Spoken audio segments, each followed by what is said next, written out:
everybody, welcome to the Sharon and Joe Show. Joe and I make videos together every Monday from both a male and a female perspective on all things related to narcissism. We would really appreciate it if you gave the video a thumbs up. It's a free way you can help us out, and definitely don't forget to subscribe and leave a comment because we like to know what you have to say. So for today's video, Joe and I thought that we would discuss no contact, going no contact with a narcissist, why we do it, and what benefit it has for us.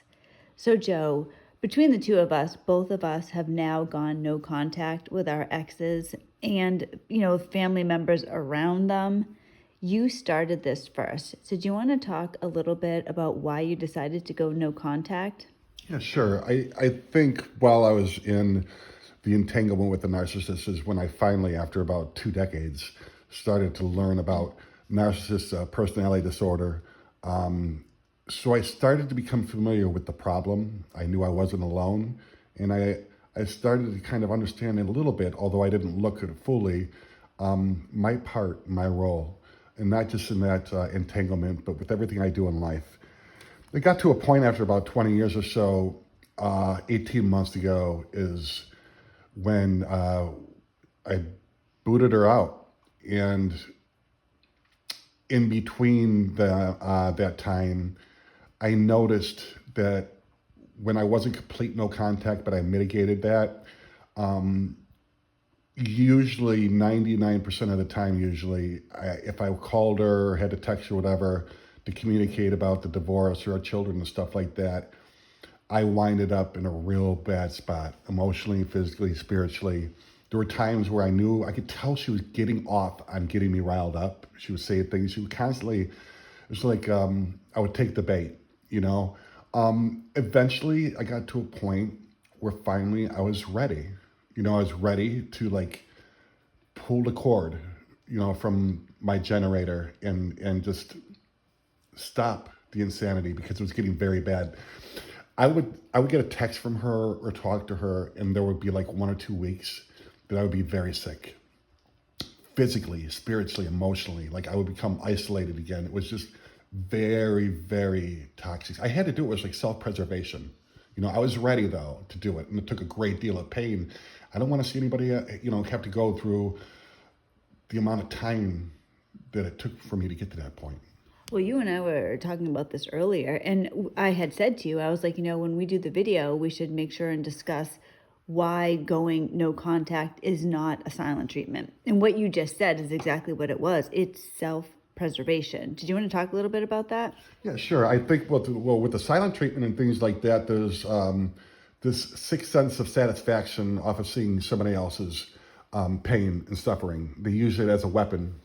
I think, for us, it's more like we have the spiritual toolbox, and one of those things is to, the no contact is to protect us from pain and suffering. It was never, I'm gonna get back at her. Now, there was points in the entanglement with her that, we'd ignore each other and maybe ghost each other and this and that. It was a give or take, tit for tat, a cat and mouse game, but I was still involved in the game. It was life or death for me at the end, where I knew, even my friends would say, I finally connected the dots. Every time that I engage with her, if it's for a quote unquote adult conversation about our children to whatever the case, I got to a really bad spot, so it was to protect my soul, protect what was left of this shell that was there, When you're dealing with a narcissist, it's unbelievable who you and I always talk about them as things, or, you're an entanglement, not even a relationship, because you're not. A relationship implies that there are two people coming together. That's not how it is with a narcissist. And you were the one, there was a point where I really wanted revenge on my ex. That was what I was dead set on that. And, I had you roped into this plan too. You were going to come with me, and I was going to, what I really wanted to do was kick my ex right in the nuts. That's what I really wanted to do. I was dead set on doing this. And I had myself, all right, Joe will be there, so he won't be able to seek any revenge on me. And, when I was feeling that way, I was still in the middle of the entanglement. I wasn't out yet. I was thinking in a very toxic, sick way. Now, well, actually, then I saw you, and you had gone no contact. And at first, I couldn't understand why you had done that.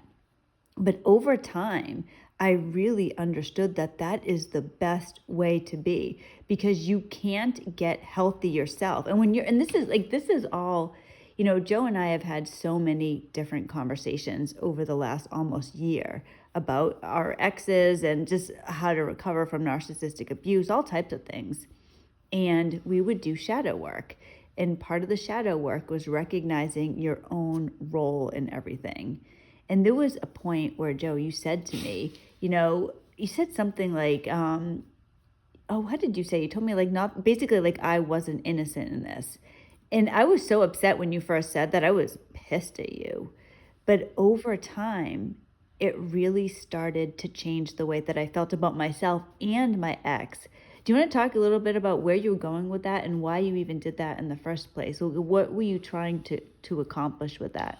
Well, there was another part. I believe this, you could call it psychological, I call it psychological spiritual warfare, that you could go no contact with the narcissist, yet mentally, emotionally, energy-wise, you're still feeding this thing, whatever it is that you want to call. So it's not just going no contact and then everything's great. Like, you have to, I believe that you're taking away from this narcissistic quote unquote relationship, but substituting it with a relationship with your true self. Yeah. God, whatever you want to call that, a power greater than myself is what it took. I was beyond human aid.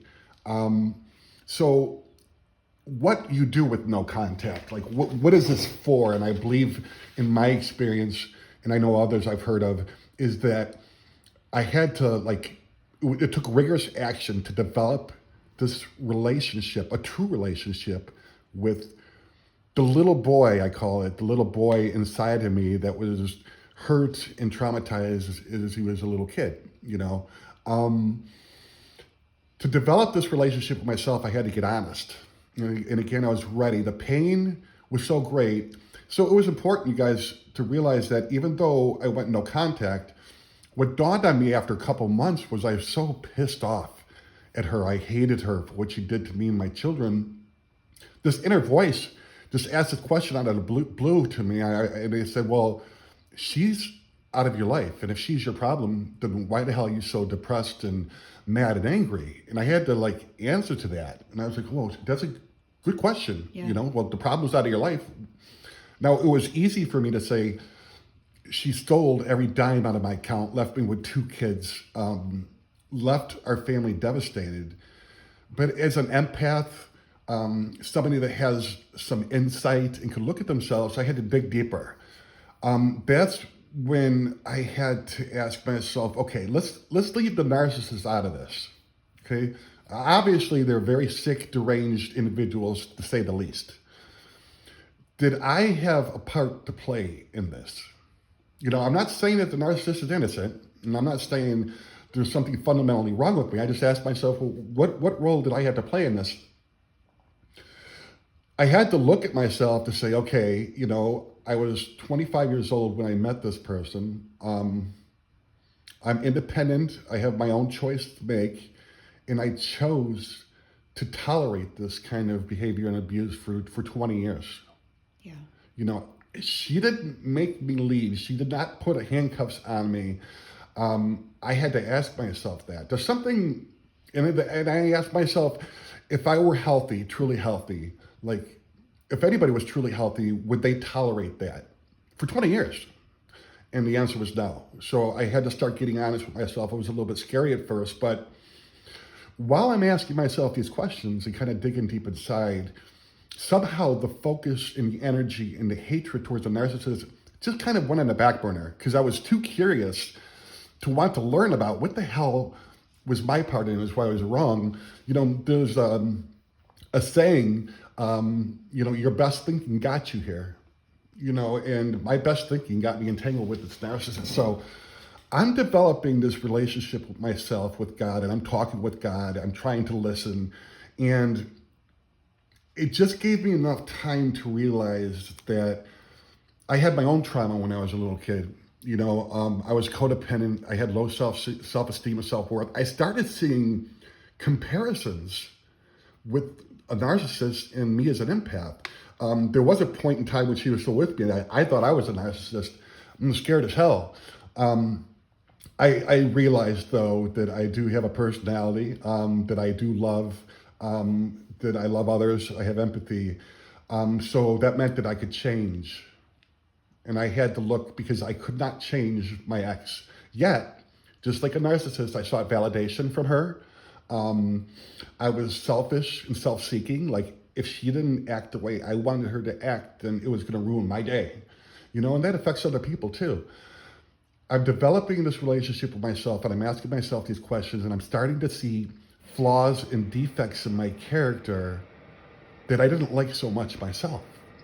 And I'm learning to see them, understand them, forgive them. And not that I stopped hating the narcissist. I was still angry, but it kind of subsided from there. Yeah. And that's what I kind of did with you too, because I'm like everybody else. I'm not a victim. If that's true, like in my heart and in my mind and soul, why am I still angry, upset, and pissed off at the narcissist? So when I started discovering these things about myself is when I started to develop my relationship with God, if that makes any sense at all. Oh, it makes total sense, because the exact same thing happened with me. I mean, you started this whole process with me, so go on. So, you're my best friend, and when we were talking, and I could hear, and I know your personality, you're a little firecracker, you're a leader. I love that, and you would say, to hell if I'm gonna sit at the curb and let somebody walk all over me, I'm dusting the boots off I'm dusting the, off my boots and getting up and hiking up my skirt, and I'm gonna live my life to the fullest. I'm not a victim, but the hatred was still there for the narcissist, and that's when I asked you, did you have a part to play in it? It opened the door. We get defensive at first. We put up these walls. The hell, what are you talking about? This was all. I was so pissed at you when you said that at first. Yeah, it was no disrespect, and it wasn't to say that your ex was an angel. It was I wanted to use logic. Okay, Sharon, so are you telling me that, did you have to stay in this relationship with him? Didn't you make a choice to stay here and to be abused? Why did you stay? Things like that, and your perspective shifted a little bit. How do you get out of that question? Did he make you stay? It was horrible. When I was pissed at you because at that point, but it was weird because I had said to you, well, I'm not a victim. I'm definitely not a victim. And I believed that. I thought it was true. And then when you said that, I couldn't escape this without actually being a victim. You know what I mean? Well, no, I'm innocent. He's all bad. He's all wrong. I need to seek revenge. And I wasn't looking at my own role because you were right. And so it's like you always say, you planted that seed and that seed was there. And over a couple of days, I said to you, yeah, you know what? That is true. I was still mad at you for bringing it up, but over time, this was the thing that changed everything. And it's not that, it's like Joe said, it's not that it's our fault or that the narcissist isn't this evil thing, but it's that if you look at yourself and you realize, yeah, why did I stay? Joe and I were in entanglements with other people for 20 years. We stayed, and he's right. I wasn't kidnapped. I wasn't locked in a room, chained somewhere where I couldn't leave. I willingly stayed, but I didn't even realize it. These things are going on that you don't even know are going on. I wanted to control him. I wanted him to do certain things, and when he didn't do them, I would get upset, because I wanted him to be a certain way. I wanted him to be a good husband. I wanted him to be a good father. My definition of what that was, of course. And I didn't, and I thought to myself, well, geez, if he would just do this. But I completely neglected that I had a choice how I was living my life. He was being a narcissist because That's who he was. But I wasn't living up to the potential that I could have lived up to. And so it all started to change when Joe said that. So it's not a bad thing to look at yourself. It was a loving thing. Joe set me, he turned my direction around the right way. Now both Joe and I are no contact with our exes and with other people associated with them. And that has made all the difference in the world. However, when you aren't at a good place emotionally within yourself, when you don't know who you are, when you don't have that relationship with God, is it possible to even get there? In my opinion, it's not. I think that I was beyond human aid. I do believe in the spiritual warfare. As I said before, like my best thing got me in the entanglement with these damn things, this damn thing. But that same mind, that same conscious mind wasn't going to take me out of the problem. I didn't have the solution. So the point I was trying to make is, you take the narcissist out of the picture. I call it complete abstinence. I look at it like heroin. It's just horrible. Nothing's going to change if I don't do anything about it, So it was like peeling the layers of an onion back. I was just like, holy shit, yeah, I was a grown man and I made this choice, and I had to get honest. Like I had low self-worth, low self-esteem. I was too afraid. Now on the surface it was, well, I'm not going to let my kids and leave them with this sick woman. I can't do that to them. It makes me feel better about myself, and it paints a picture to the outside world. But truly, like when nobody's around, I was codependent. So then I had to ask myself, well, how did this happen? And I went back all the way to when I was a little kid, where I learned that my mother, who was an alcoholic, was also a narcissist. I learned that when my father left when I was 12 years old, it was just devastated me. My self-worth, my self-esteem, it was just the beautiful thing about, when you title somebody empath, that doesn't mean that they're a good person. It means that they have the ability to have empathy, and it's still a choice that we can make. I had to learn my own faults and the things that I did wrong. And as I began to understand how unconscious I was, that, I put my kids through this. I affected my kids because I was too scared to leave and be a man. I'm learning these are things that I want to change. And I'm starting to see with God's help, I can become a better human being. Which is why I think the whole damn thing started when I was a kid, that like this inner stuff in me manifested externally. The narcissist was there. It was like life's way of trying to get me to learn something. Yeah. And if I didn't learn it, I was bound to repeat it, which is why many times in my life I've met narcissists, became entangled with them, because I think in a way, when you're part of the universe and you come from that source of life, that it looks out for you. It was a painful lesson, but pain was the catalyst to get me to look within. So the rigorous action that it took for me when I went no contact was to start to develop this relationship with my true self and God. Yeah. By doing that, like the spiritual no contact part of obsessing about her every day, every hour, began to like so subtly dissipate. I don't know, call it osmosis or whatever, because I was too inquisitive and curious to learn about myself. And wow, I'm a pretty screwed up guy. And I started to learn how to forgive myself, to slowly accept, I guess. I don't know, to forgive, I hope I'm there, I don't know, but I know that to accept the narcissist for what they are, and to focus on myself and the things that needed to be changed in me. And I don't even have any power of that. I need God's help to change myself. Yeah. I started to learn, like, I have control issues too. And when somebody doesn't act a certain way, like I get upset, and unconsciously I'm playing God, not even knowing that I'm doing that. But that recovery process, when you go no contact, and that shadow work of looking inside of yourself and getting honest with yourself, it takes rigorous honesty, learning to accept the part that I play, not only in that, but in everything in my life. it just, that relationship with my true self, which God, it's blossomed. It began to grow. The hatred subsided. The obsession somehow was lifted. And now I just try to live my life by trying to align my will with God's. I talk to him every day. I listen to him every day. And I try to help somebody else out. And this is that simple.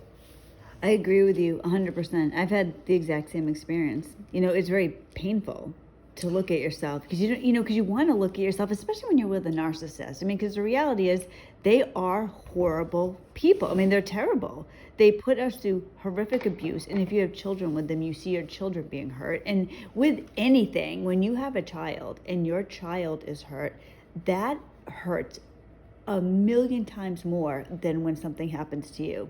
So you're trying to deal with all these things. You know that you aren't close to as bad of a person as the narcissist, and then to have to look at yourself and see bad things about yourself, it's very painful. I didn't want to do it. I didn't even think, not that I thought I was a perfect person, but I didn't even think I needed to do this. I thought my whole problem was my ex was a narcissist. Like, that was my problem. I didn't realize at all until Joe brought it to my attention that I actually had problems too. And I'm so glad that he did. It changed my life. It was the turning point for me, I know. Now I get it. When people are like, okay, you get out of a narcissistic relationship, you got to work on yourself. Yeah. It was that simple of asking myself, what role did I have to play in it? Getting honest with myself, admitting to another human being, myself and God, my role, not of being abused, but the codependency, the low self-worth, the low self-esteem, not having faith enough to trust in God and stepping out. I had to understand that those decisions that I made, which was based on fear, affected my children. Yeah. It's easy to put like anger and evil and look at the other narcissist, your ex, and be like, yeah, that's it. Yep. But that's surface level stuff. Eventually, the work is asking myself those tough questions, talking to somebody else like you that understands NPD, getting it out into the light. Everything starts with an awareness. You bring it to the light, and God will do the rest. So that's when I hear people say it took a lot of work and work on themselves. I relate to that as far as, I call it shadow work because it's underneath the surface. We say that narcissists are unconscious buffoons going around, but I was unconscious too. And there's a lot more awareness to do, but as I'm learning about myself, I'm learning to forgive myself. I'm learning, like, there was a little kid that was abused that I was trying to protect, but I can get with him. And it was just so fascinating. And as I said, as empaths, we have the ability for insight that we can dig deep like that, and with God's help. So if anybody's out there and they're like, well, what the hell kind of work is he talking about? Like, these people, like, that's the work. Like, looking at my part in it. Like, forget about the narcissist, keep them out of it. That's when I started peeling back the layers, and God guided me to see that little scared kid, the low self-worth. My whole self-esteem and self-worth is based on knowing it wasn't me that got me out of this damn thing. As I said, my best thinking got me in it. Knowing that somehow, some way, there was this divine intervention, not a God up there far away to create everything, but somebody that came into my life and literally, like, steered my direction a different way, knowing that that creator, whatever you want to call it, I call it God for simplicity, cared enough about little old me out of these millions of souls in the universe, and that he cared enough about me to do that for me, because I know I didn't do it on my own. My self-worth and my self-esteem is based on that. Like, God doesn't create garbage, and he cared enough about me, so he must see something in me that I didn't see in myself. That means I'm somebody. That means I was worth saving. I got to get over myself. If he forgives me, who the hell am I not to forgive myself? So, and as I forgave myself and I saw those flaws in me, it was hard to judge anybody else. Knowing I was a chicken shit coward, and I was too scared, and I was codependent, and all these negative things, it was hard point the finger so much at the narcissist. I just thought about it, like you said before, she was just being a narcissist. Yeah. That's what they do, but they'll never be able to have the insight and ability to change. Never. Like, they're constantly going to be seeking external validation. And as I said, there's a lot of things, unfortunately, is true when you dig deep enough. I think we as humans, I speak for myself, I'm selfish and self-centered by nature. They are to such an extreme that I've never experienced anything like it in my life. But we have the ability to change. And for me, it's with God's help. There'll always be narcissists, and that's kind of sad. It's amazing the change that there can be when somebody really puts an effort in, like you and I, and it's kind of like fun in a way, that we've been able to do this together at the same time and help each other. And, there came a time, you guys, when I had been with Joe I had moved in with Joe and I was here for like 2 days. And I was on the phone with my father, and it was a horrible conversation. The reality is that, and you guys know my story, when I left New Hampshire and I came out to be with Joe, I was trying to get away from my ex. My kids and I had been tormented by this person. My entire family, so my in-laws, my ex, of course, my parents, were all against me. And Joe said to me at one point, he's like, why are you putting up with this? He's like, you don't need to be dealing with this. And I was ready. I was ready. And I stopped contact with them. I pulled out and I let them, they're today dealing with this chaos. They live in chaos. We don't need to live that way. Once you get ready, it is amazing. I was watching Joe do this for a long time before I did it. He went no contact first. And it was amazing. He had like this peace to him. He would just, I admired it about you, Joe. And then, I wasn't ready to do that at that point. And you're not always ready. But when you are ready, it's life transformative. I mean, do you think I'm exaggerating when I say that? No, it took a long time for me to connect the dots. I wasn't like Superman with a cape on. I was scared shitless, but I knew that every time, whether it was calling names, negative energy, positive energy, every time I interacted in any way, shape, or form, I got very, very sick. I saw that with you. Very sick. Yeah. Like you guys, I call it being in the desert. Like I would isolate, I would get sick. Even my friends were like, dude, just don't, like, you can't, keep it to the lawyer. Like, don't. Yeah. And the pain was great enough where there was a point, you guys, before this, I didn't want to live and I didn't want to die. It was just a miserable existence. But, when you're talking to somebody that's making threats and they're going to do this, there's nothing good that ever is going to come out of it. And like Sharon, your dad's a narcissist. And it's just, I had to cut off certain people because it just wasn't good for me. But after I started building that relationship with myself, I was having some okay days, man. And those okay days were adding up. And I accept the fact that I can't be around here in any way, shape, or form. It was actually like, I was stooping down to a low life level to even open up my breath to speak one word to her. Like, it was my honor and my self-worth. I believe this is, if I were to open my mouth to say anything to her, I would be dishonoring my true self. There's nothing left to be said. Well, there's also the reality, and I know not everybody feels this way, but for Joe and I, we have gotten to the point, and it's a great point, we put God first in everything, truly.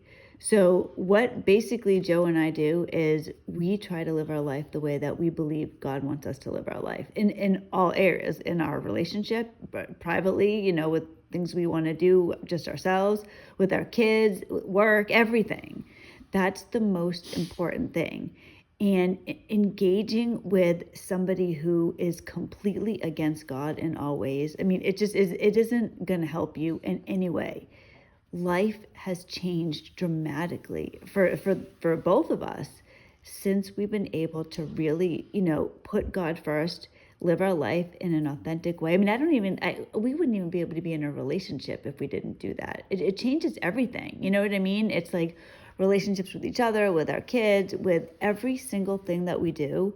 And having no contact with a narcissist is absolutely crucial for To have a chance. yeah. Just to even have a chance. Yeah. But again, though, you guys, like for Sharon and I, it took us 20 years. So Yeah. it's not like we're telling anybody that's not ready. It's just, I believe that if there's a desire, if there's a willingness, that the window of opportunity will come where you're ready, and you got to go with it.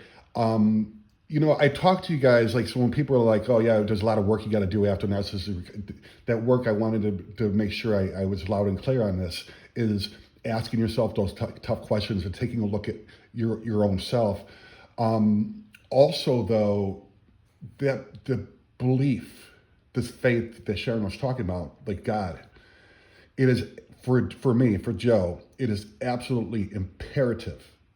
It's life or death. Yeah. That the way I believe is that I reinforce what happened to me, that God came in and saved me.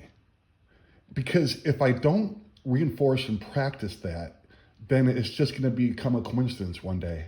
And then guess what? I'm going to revert back to where I was. I'm unconsciously playing God, the director, and I can't control everything. And I can't. So then the fear comes in, and there's no God. I can say it with my mouth, I believe in God, but to truly be a part of that, literally, I hate the word, I don't hate it, that's such a bad word, but when people say, oh, they pray, like, I literally talk to that entity, that being that came down here and saved my ass from this thing, because I know I didn't do it on my own. Like, he's there with me, like right now. And I don't meditate, I listen. And I incorporate that consciously, and I have to use energy to do it, to make a conscious contact with that, to believe in it, in order for me to keep that belief.